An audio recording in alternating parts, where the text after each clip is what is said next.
Hi everyone. So guys, I think most of you are as of now waiting for the RBI Grade B result phase 1 का so that you know यार के हुआ है या नहीं हुआ है and you can plan your phase 2 preparation.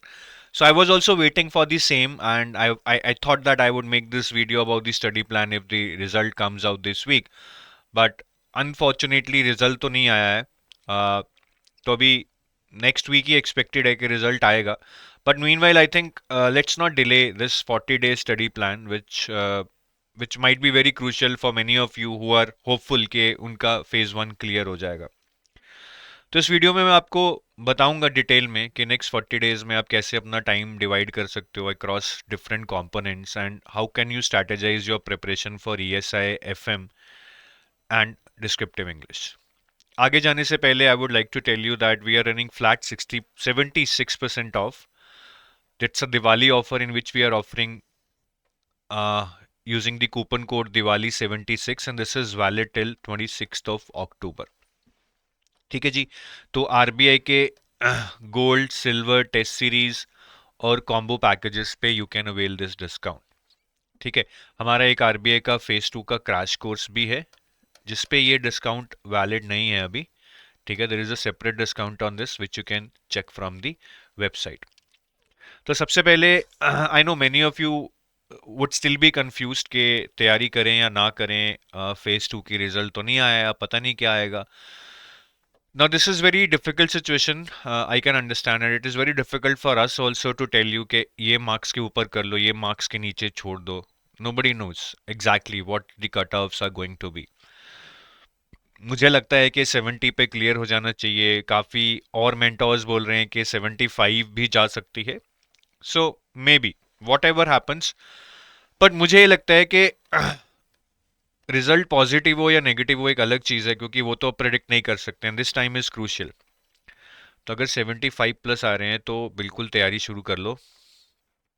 और अगर 60 से कम आ रहे हैं तो आई think you should not be much hopeful. This is my opinion, I may be wrong. ठीक है. बट अगर 75 से ऊपर आ रहे हैं आप कर लो. हो सकता है कि कट ऑफ 75 से भी ऊपर चली जाए. But this time is crucial. ये नहीं आएगा. अगर एक हफ्ता और रिजल्ट नहीं आता और आप वेट करते रहते हो बाद में शायद वो 30 days बहुत कम रह जाएंगे आपके लिए तैयारी करने के लिए.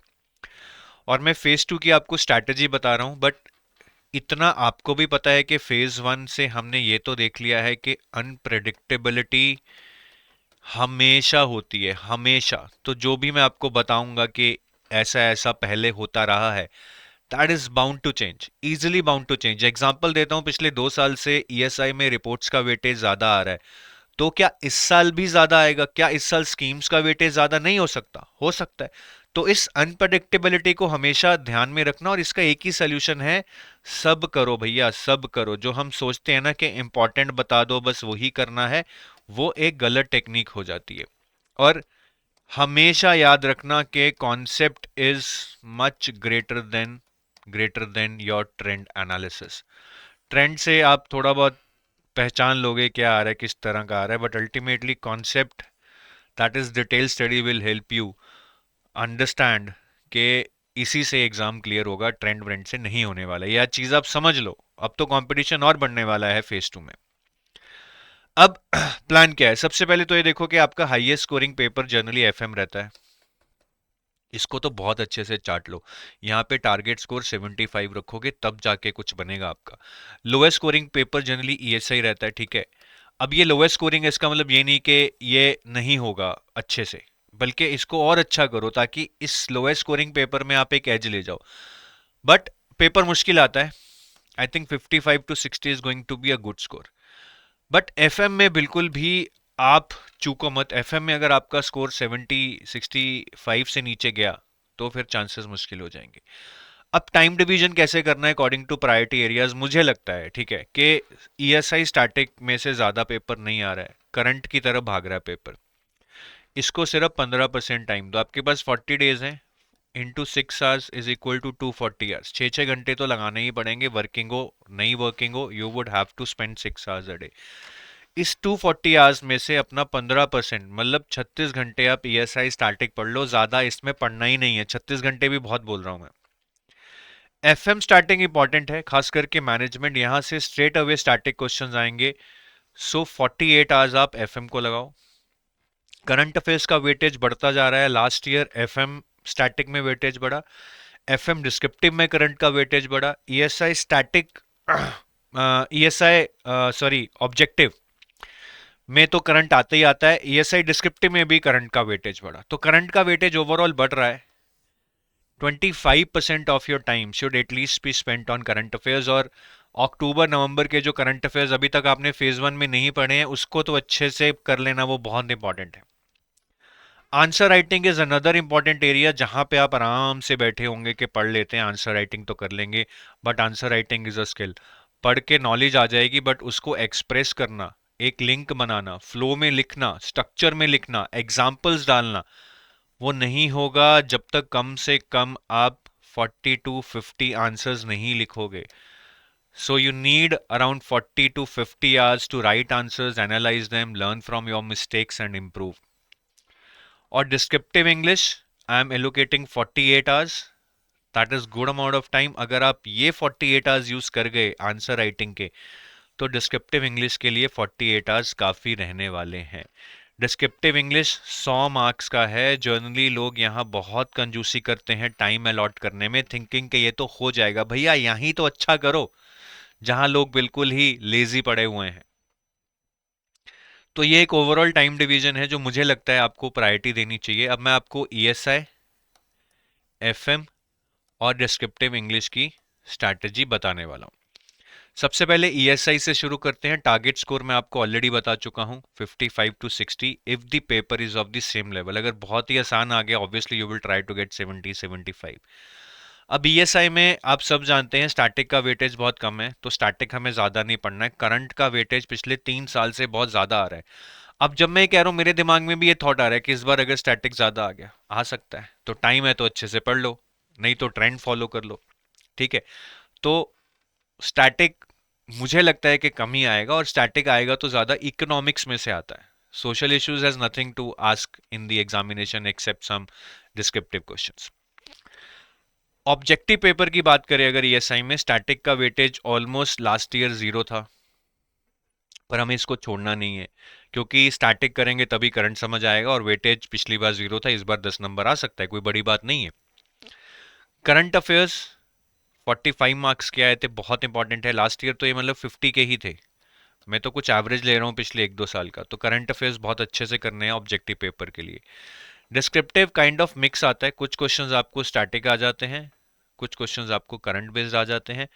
तो अब मैं ये पूरी स्ट्रैटेजी आपको बताऊंगा, starting with objective static and descriptive static. के स्टैटिक पोर्शन जो ऑब्जेक्टिव में आता है और डिस्क्रिप्टिव में आता है उसकी तैयारी कैसे करनी है। ये कुछ इंपॉर्टेंट चैप्टर्स हैं जो मुझे लगता है which is the crux of economics, which are the core of economics, जिनको आपको सबसे पहले पढ़ लेना चाहिए। आजकल में आपको यही पढ़ना चाहिए: inflation, balance of payment, monetary policy, fiscal policy, measurement of growth and development, sustainable development and environmental issues and international economic institutions. ये 7-8 चैप्टर हो गए तो आपका कोर इकोनॉमिक्स हो गया। स्टैटिक क्वेश्चन जनरली इन्हीं चैप्टर्स में से पूछे जाते हैं। अब क्वेश्चन यही आता है कि सर क्या बाकी चैप्टर्स सारे छोड़ दें इसके अलावा? देखिए, जो ये चैप्टर्स मैंने आपको बताए हैं, I have generally told this from the orientation of objective paper, क्योंकि ऑब्जेक्टिव पेपर में स्टैटिक ज्यादा नहीं आता है, but static part descriptive paper में भी आएगा। डिस्क्रिप्टिव पेपर में क्या ये चैप्टर्स सफिशिएंट रहेंगे? कुछ क्वेश्चंस तो इन्हीं चैप्टर्स में से पूछे जाते हैं, जैसे आरबीआई 2023 में क्वेश्चन आया था मॉनेटरी पॉलिसी पे, तो ये चैप्टर ऑलरेडी हमारी लिस्ट में है। फिर एक क्वेश्चन आया था सस्टेनेबल डेवलपमेंट पे 2024 में, ये हमारी लिस्ट में है। तो ऐसे कुछ क्वेश्चंस तो डिस्क्रिप्टिव में भी आप यहाँ से कर लेंगे, but then there are some chapters specially the social issues chapter, urbanisation, migration, women empowerment, ये चैप्टर्स इन चैप्टर्स की लिस्ट में नहीं है जो मैंने ये बताए हैं। तो आपको बाकी चैप्टर्स भी पढ़ने हैं, but you just have to get an overview so that you can write descriptive answers on those chapters. उसमें से ज्यादा कुछ पूछने लायक है ही नहीं ऑब्जेक्टिव में, तो उनको सिर्फ डिस्क्रिप्टिव एंगल से पढ़ लेना। ठीक है, तो ये पार्ट क्लियर हो गया जी, ये पार्ट क्लियर हो गया आपका। अब हम आते हैं ईएसआई करंट पे। ईएसआई करंट में लास्ट ईयर अगर आप बात करें स्कीम से, आपके अराउंड 8 मार्क्स का पेपर आया था। रिपोर्ट से आई थिंक इट वाज अराउंड 30+, और बाकी ESI करंट अफेयर से इट वाज अराउंड 10 अनदर। तो ऑब्जेक्टिव पार्ट में जो आपका ESI करंट है वो schemes, ESI current affairs and reports. Schemes कौन सी? वही स्कीम्स जो आपके सिलेबस से रिलेटेड है। ठीक है, आपके सिलेबस में एम्प्लॉयमेंट है, लास्ट ईयर उन्होंने एम्प्लॉयमेंट जनरेशन पूछा था। आपके सिलेबस में फाइनेंशियल इंक्लूजन है तो PM जनधन योजना पूछ लिया था। आपके सिलेबस में अर्बनाइजेशन है, माइग्रेशन है, तो वो सारी स्कीम्स जो आपके सिलेबस के टॉपिक से रिलेटेड हैं वो एग्जाम में पूछी जाती हैं। और जनरली ये सारी स्कीम्स आपको PIB के आर्टिकल्स में मिलेंगी, इनकी रेफरेंस। और PIB अगर आप पास्ट 6 to 9 मंथ्स का पढ़ लें, उसमें जो भी स्कीम्स का रेफरेंस है उन सबको कर लें, आई थिंक ये चीज़ आपकी आराम से हो जाएगी। ये चीज़ आपकी आराम से हो जाएगी, स्कीम्स वाला जो पार्ट है। फिर आता है ESI related current affairs. ESI related current affairs में क्या है? तो जो भी आपके सिलेबस के टॉपिक्स हैं, जैसे regional economic cooperation, international economic institutions and monetary policy. Regional economic cooperation, international economic institutions, monetary policy, physical policy, इनसे रिलेटेड कोई भी करंट अफेयर्स है वो भी आपके एग्जाम में पूछा जा सकता है। रिपोर्ट्स में क्या पूछते हैं? रिपोर्ट्स में जैसे आपकी स्टैंडर्ड रिपोर्ट्स हैं, economic survey, union budget, world development report, very important, world economic outlook, financial stability report, currency and finance report, RBI annual report, report on trends and progress in the banking industry. ठीक है, ये भी RBI का report है। Financial stability भी RBI की है, currency and finance report भी RBI की है। ठीक है, ये चारों रिपोर्ट्स RBI की रिपोर्ट्स हैं, and reports by World Economic Forum. तो ये कुछ मेजर रिपोर्ट्स हैं जो इंडिविजुअल रिपोर्ट्स मैं आपको बता रहा हूं जो आपको करनी चाहिए। उसके अलावा if there is any report which is related to your phase two syllabus, जैसे अर्बनाइजेशन पे कोई रिपोर्ट आ गई, पॉवर्टी पे कोई रिपोर्ट आ गई, माइग्रेशन पे कोई रिपोर्ट आ गई, तो ये सारे टॉपिक्स आपके सिलेबस से हैं, इन पे भी क्वेश्चंस पूछे जा सकते हैं। तो ये 3 एरियाज हैं। और स्कीम्स मैंने आपको बताया, PIB से आपको 6 to 9 मंथ्स के करने हैं, ES से रिलेटेड करंट अफेयर्स भी 6 to 9 मंथ्स। रिपोर्ट्स कभी कभी पुरानी भी पूछ ली जाती हैं, तो आई वुड से कि आप 12 महीने के रिपोर्ट्स पढ़ लो, just to avoid anything of that sort के मैंने 9 महीने के पढ़े थे तो पीछे से पूछ लिया। तो कर सकते हो तो कर लो, नहीं तो 9 मंथ्स के कर लो। ठीक है, तो 9 months is good for all the 3 areas except in reports where maybe you can go for 12। 6 is okayish, अगर आपके पास टाइम नहीं है आप 6 months of current affairs preceding और एग्जाम कर लीजिए।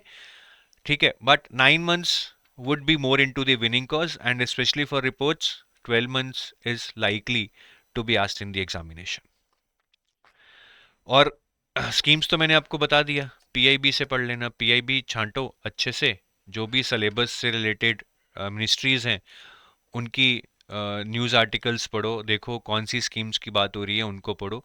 और जो रिपोर्ट्स हैं ये तो इंडिविजुअल रिपोर्ट्स मैंने आपको बता दी, और जो फेज 2 के सिलेबस से रिलेटेड हैं ये रिपोर्ट्स भी आप सिर्फ रिप्यूटेड ऑर्गेनाइजेशंस की पढ़ेंगे, जैसे कि IMF, world bank, UNICEF, OECD, UNESCO, Asian development bank, United Nations, WTO, world Economic forum, ILO। ठीक है, या फिर RBI, SEBI, ministry of finance, NITI Aayog. तो ये जो बड़े बड़े नाम हैं इन्हीं की रिपोर्ट्स जर्नली एग्जाम में पूछी जाती हैं। ठीक है, जैसे वर्ल्ड इकोनॉमिक फोरम भी आप इसमें ऐड कर लीजिए। तो ये स्कीम्स और ये रिपोर्ट्स पे फोकस करेंगे 6-9 months, reports for 12 months. I think it's gonna be good for you. बाकी क्वेश्चंस आपके करंट अफेयर बेस्ड जो भी आते हैं ESI में वो ऐसे पैराग्राफ बेस्ड आते हैं। ठीक है, एक ही पैराग्राफ में से वो 2-3 ब्लैंक डाल देंगे, इन पे ऊपर क्वेश्चन पूछ लेंगे, या बिना ब्लैंक के भी एक ही पैराग्राफ के ऊपर 2-3 क्वेश्चन पूछ लेंगे। तो एक ही पैराग्राफ के ऊपर जनरली 3-4 क्वेश्चंस पूछे जाते हैं। और ये आपका करंट हो गया ऑब्जेक्टिव पार्ट के लिए। डिस्क्रिप्टिव पार्ट के लिए करंट में मुझे क्या करना है? डिस्क्रिप्टिव पार्ट अगर आप देखेंगे मिक्स रहेगा, स्टैटिक भी रहेगा, करंट भी रहेगा।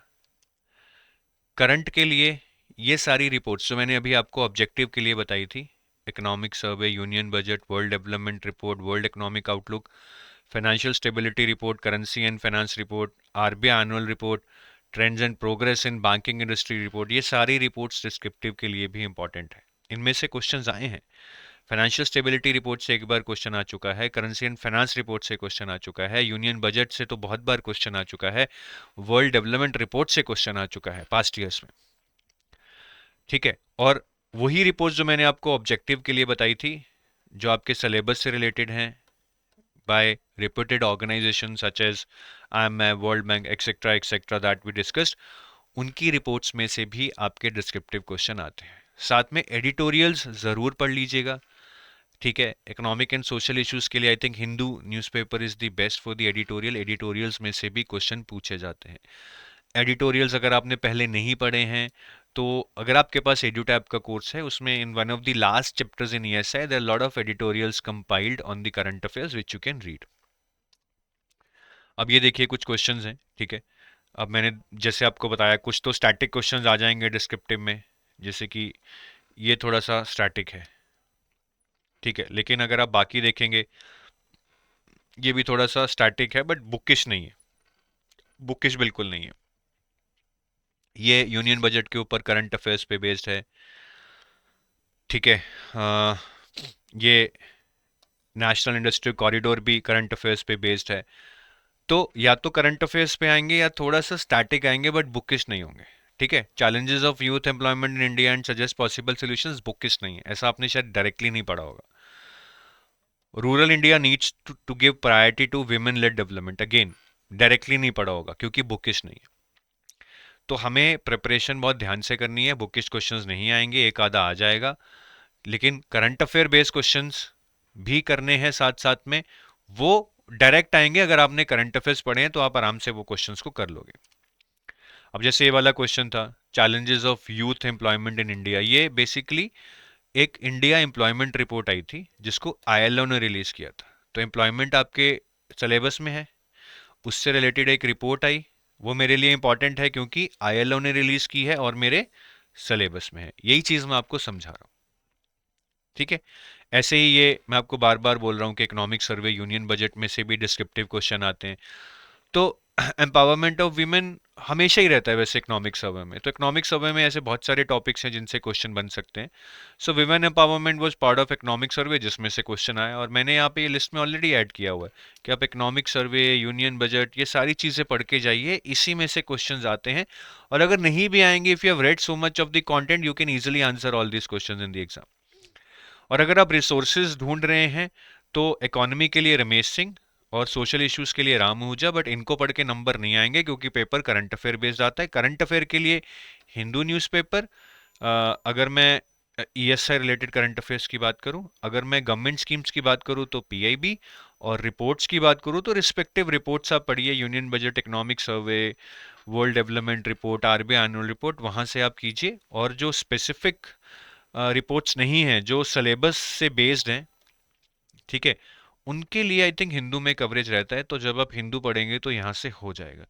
But it would be very difficult at this point in time कि आप ये पिछले 5 महीने के हिंदू और पीआईबी में जाके चीज़ों को ढूंढेंगे और कोलेट करेंगे। So it's better that you use some compiled magazines और PDFs where all these schemes, reports are already covered and you can just read through.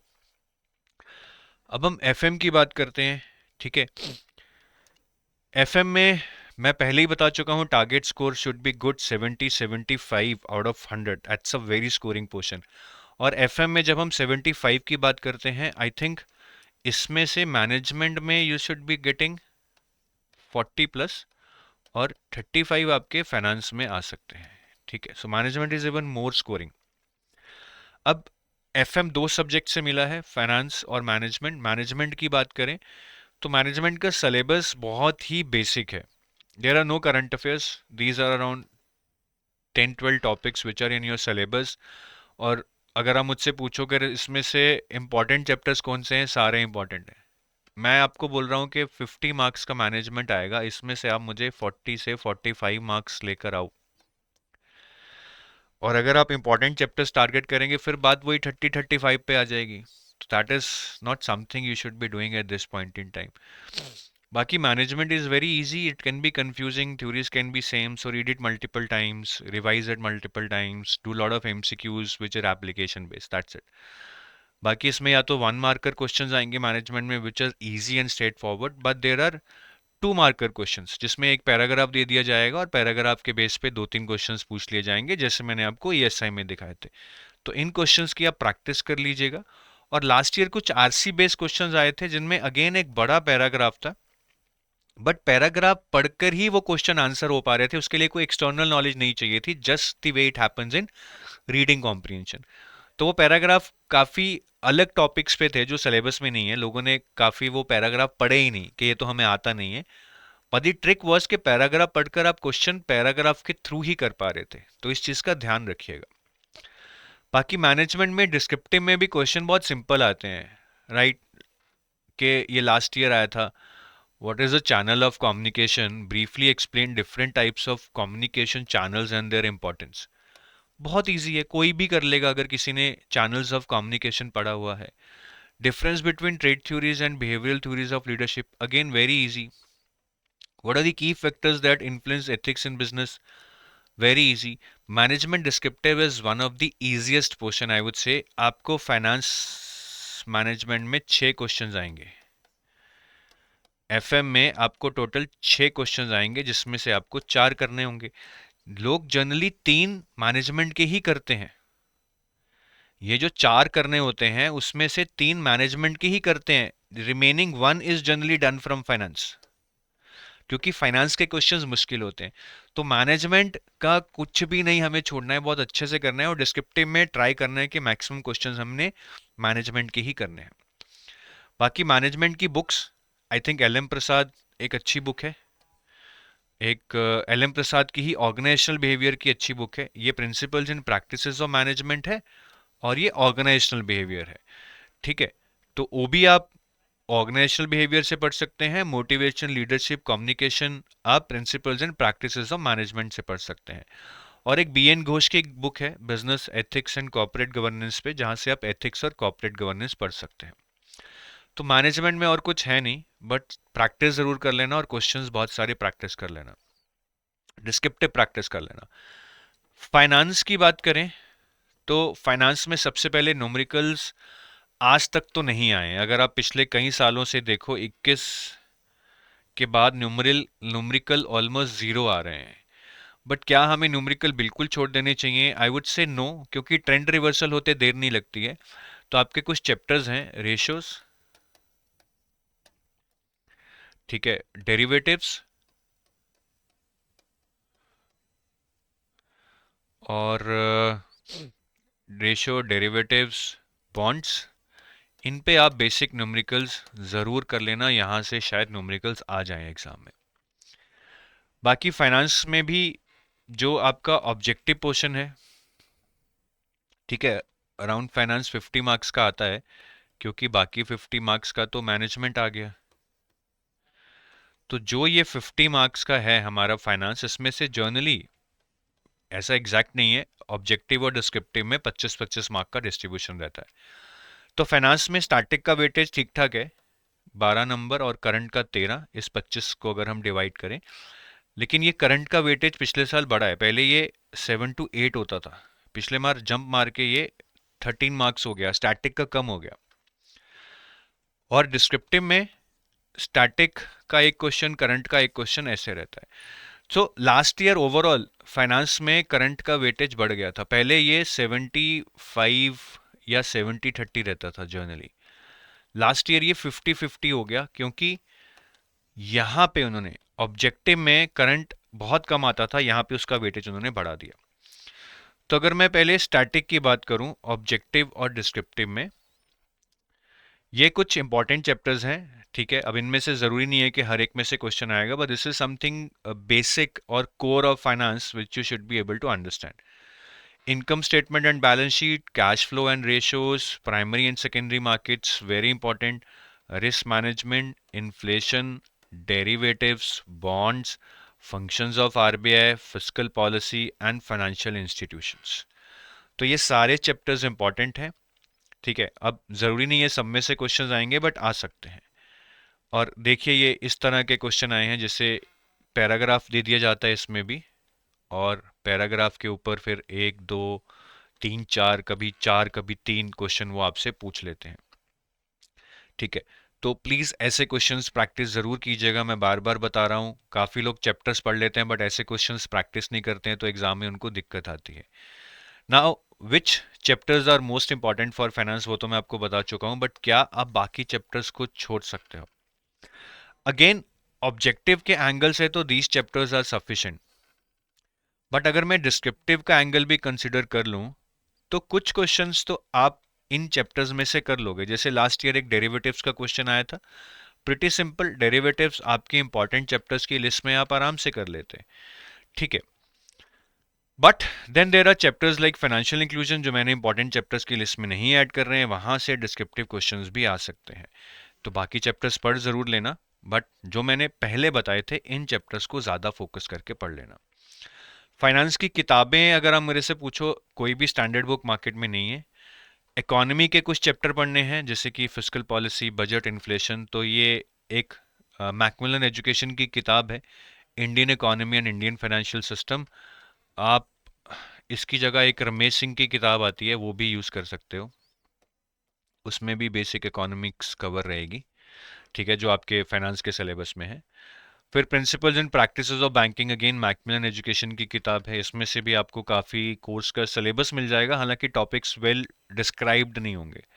फिर आपका एक यूनिट है अकाउंट्स का, जिसमें balance sheet, income statement, cash flow ratios पढ़ना होता है, तो वो आप इस accounting and financial management for bankers से पढ़ सकते हैं। बट बहुत सेलेक्टिवली पढ़ना पड़ेगा, यहाँ से नहीं तो आप नेट से भी पढ़ सकते हैं, but there is no standard book जहाँ से आपको बिल्कुल एक ऑर्डर में टॉपिक मिल जाएंगे जिस तरह से सिलेबस में दिए हुए हैं।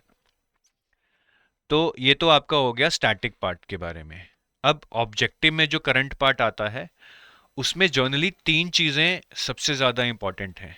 या तो आरबीआई नोटिफिकेशंस नंबर वन, दूसरा SEBI notifications, last year SEBI की जो न्यूज़ थी उसमें से काफ़ी क्वेश्चंस पूछ लिए थे, या फिर ये रिपोर्ट्स जैसे कि economic survey, union budget, financial stability report by RBI, RBI का annual report, currency and finance report और ट्रेंड्स एंड प्रोग्रेस।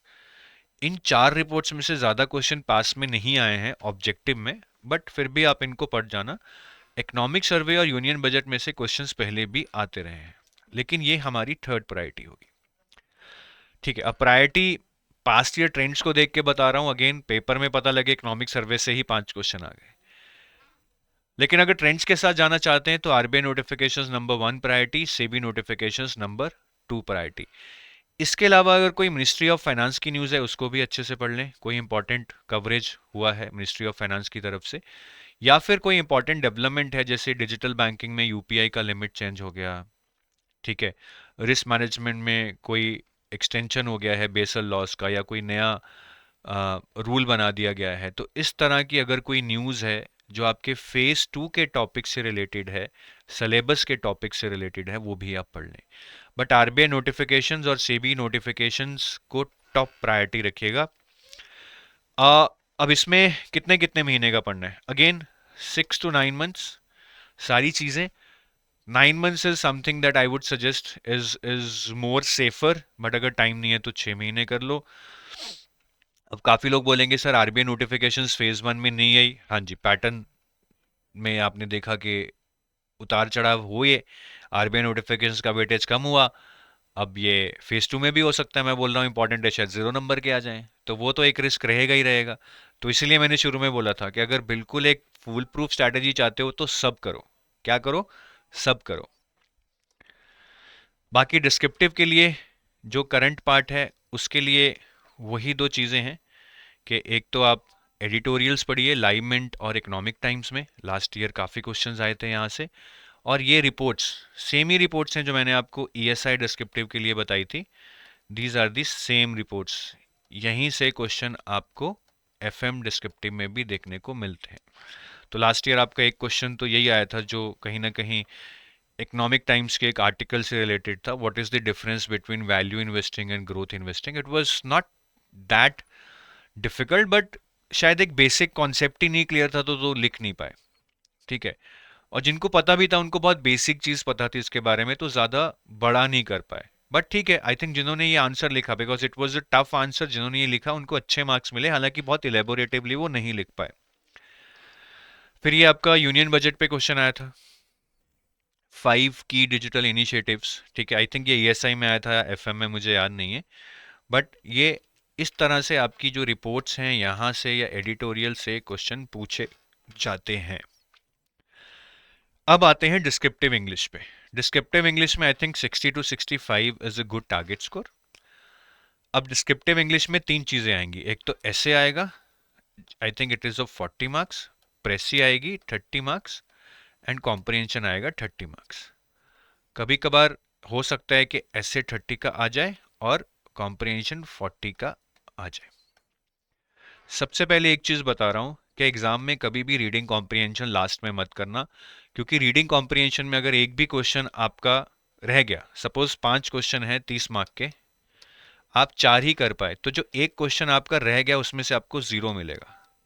जबकि अगर आप लास्ट में सपोज प्रेसी लिख रहे हैं, आपको पता है कि 2 ही मिनट रह गए, you would be still able to conclude a precis, उसमें शायद 1-2 नंबर 3 नंबर कट जाए, बट ऐसा नहीं होगा कि 6 नंबर का क्वेश्चन ही वाइप आउट हो गया है। तो रीडिंग कॉम्प्रिहेंशन को प्लीज एंड में मत करिएगा, ठीक है। प्रेसीज जनरली न्यूज़पेपर्स के आर्टिकल से आती हैं, but it is not possible for you to read all the newspaper articles, तो आप ऐसा मत सोचिएगा कि शायद कुछ पढ़ा पढ़ाया आर्टिकल आ जाए, वो पॉसिबल नहीं है, दैट इज़ प्योर लक। अगर मैं एसेस की बात करूं तो जनरली इन्हीं एरिया से एसेस पूछे जाते हैं, जैसे कि इकोनॉमी, फाइनेंस या मैनेजमेंट से कुछ ना कुछ पूछ लिया जाता है, या एनवायरनमेंट से पूछ लिया जाता है, जैसे कि क्लाइमेट चेंज वाला टॉपिक आपका लास्ट ईयर एनवायरनमेंट से रिलेटेड था। मेंटल हेल्थ ऑफ एम्प्लॉयज आपका मैनेजमेंट से रिलेटेड था, ठीक है। अब्स्ट्रैक्ट टॉपिक्स भी पूछ लिए जाते हैं कि who stops learning is old, whether at 20 और 80, and who keeps learning stays young. Social issues पे भी क्वेश्चंस पूछ लिए जाते हैं, जैसे कि विमेन एम्पावरमेंट हो गया, ड्रग अब्यूज हो गया, इलिटरेसी हो गया, ठीक है। फिर टेक्नोलॉजी, मीडिया, इंटरनेट, इन पे भी क्वेश्चंस पूछ लिए जाते हैं, जैसे कि use of AI in today's world, use of AI in banking, ठीक है, cyber security, all this is technology और इंटरनेट रिलेटेड। तो you can do plethora of topics under these heads, and I am sure कि आपको इतना knowledge मिल जाएगा कि अगर उससे हट के भी टॉपिक आता है, you will be able to manage it. Descriptive English में the best way to do your prep is to read articles in newspapers, that is the editorials. Once you read the editorials, then type the same editorials in Notepad. Do not type in Microsoft Word. Microsoft Word will autocorrect all your mistakes, spellings, grammar, everything it will autocorrect, and the purpose will not be solved. You will never get to know your mistakes. तो notepad में type करो, notepad कभी आपके errors को auto correct नहीं करेगा, और अपनी लैंग्वेज में टाइप करो, in your own language, don't copy the exact words and lines that were written there, and then use Grammarly to self evaluate, use ChatGPT to self evaluate, whatever you want to do. इससे आपके errors improve होंगे, spelling errors, grammatical errors, punctuation errors, आपकी typing speed improve होगी। आई think you need a typing speed of around 20 words पर minute, which is good to cover 4 questions in 90 minutes. And your structure will improve because editorials are written in very structured manner, and you will get very enriched content which is not only useful for your English but for your FM and ESI paper also, क्योंकि इतना data आपको मिल जाएगा, इतने points आपको मिल जाएंगे। बाकी descriptive paper, it's not only about descriptive English, for even FM and ESI please make sure कि आप घर पे जब प्रैक्टिस करें, आप अलग अलग टाइप के कीबोर्ड्स यूज करें, बिकॉज एग्जामिनेशन में you will not get the same type of keyboard that you are used to typing at your home. So it's better not to get adapted to one kind of keyboard. Let's use different type of keyboards at home. At least you should have 10 keyboards. ठीक है. And whenever you type your answer, if you're giving an online mock test, obviously it would be as per, the interface would be as per the exam. But अगर आप खुद practice कर रहे हैं, make sure you open the notepad and you make the notepad of this size only. This is around 1/8 of your screen. ठीक है, और इसमें टाइप कीजिए, एग्जाम में इतना ही विंडो मिलेगा आपको टाइप करने के लिए, so don't use the entire screen of your computer and open a word document in full size and start typing.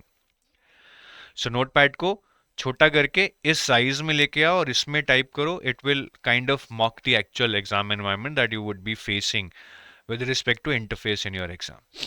तो ये दो चीजें जरूर नोट कर लेना, नहीं तो एग्जाम में जाके ये लगेगा कि कहाँ आगे और कुछ लिखा ही नहीं जा रहा है, in spite of you knowing everything in the exam.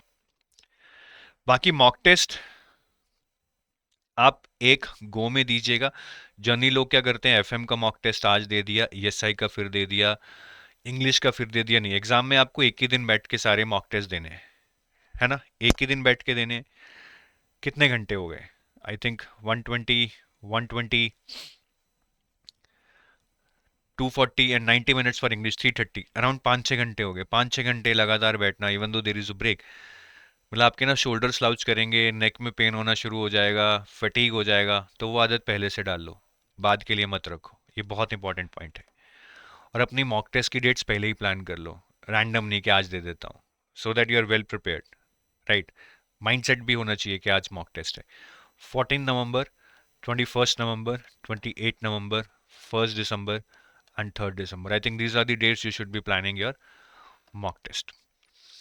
ठीक है, so I think this is the way you should be planning your preparation. बाकी कहने को बहुत कुछ है, I will be making more videos on this, but this gives you a peep as in how should you be planning your preparation in different areas, किसको ज़्यादा priority देनी है, किस चीज़ को बिल्कुल अवॉइड करना है, आंसर राइटिंग कैसे करनी है, मॉक टेस्ट कैसे करने हैं। तो ये चीज़ें अगर क्लियर हैं तो आप प्लीज़ इनको इम्प्लीमेंट करना शुरू करो, अभी ज़्यादा टाइम नहीं बचा है। और फेज़ 2 के लिए अभी हमारे पास एक क्रैश कोर्स है फेज़ 2 का, ठीक है। इसकी लाइव क्लासेस ऑलरेडी 24 सितंबर से, सॉरी 24 अक्टूबर से शुरू हो चुकी हैं, और maybe they are starting from 27th, I think, या 27 अक्टूबर से शुरू हो रही हैं, सॉरी नॉट 24 अक्टूबर। तो आप इस क्रैश कोर्स में एनरोल कर कर, if you want to be part of the live classes, you can avail the benefit, ताकि एक शेड्यूल में आपके सारे चैप्टर्स, सारे सब्जेक्ट हो जाएं, हैंड होल्डिंग हो जाए, आप अपने डाउट्स भी पूछ सको। और I think you start early, you will be able to plan it better in your revisions and mock test. ठीक है, तो इस पे डिस्काउंट्स चलते रहते हैं, आई थिंक अभी 71% डिस्काउंट है, but you can call us at this numbers to know more about the discounts which keeps on changing from time to time. Then thank you, have a nice day, bye bye, Jai Hind.